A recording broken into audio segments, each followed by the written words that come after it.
Hey, Scott. Hello, Stephen.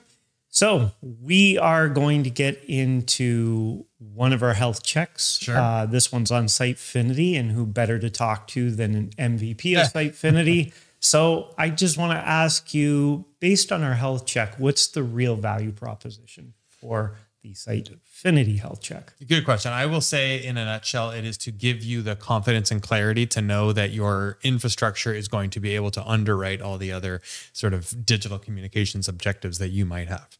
To get a little bit more specific, you might have had a change in your team. The original developer or agency that you partnered with may no longer be around, or may not be the right relationship. So you just kind of want to know, what have you got in your hands and how is it going to be able to support you and benefit the business going forward?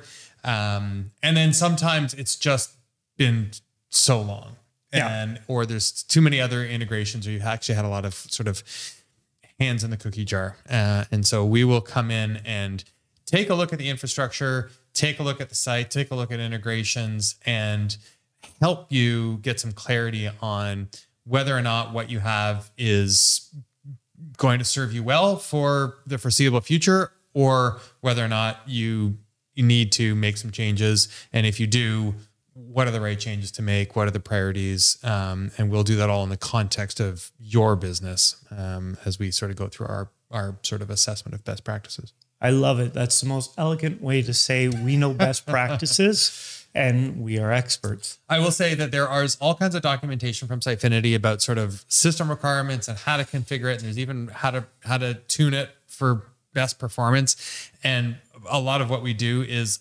apply that filter, but we actually have our own, we call it a go live checklist. It's kind of like a pilot's pre-flight checklist. We've got a whole ton of points that we look through ourselves based on sort of what we know works well and can give you the best benefit.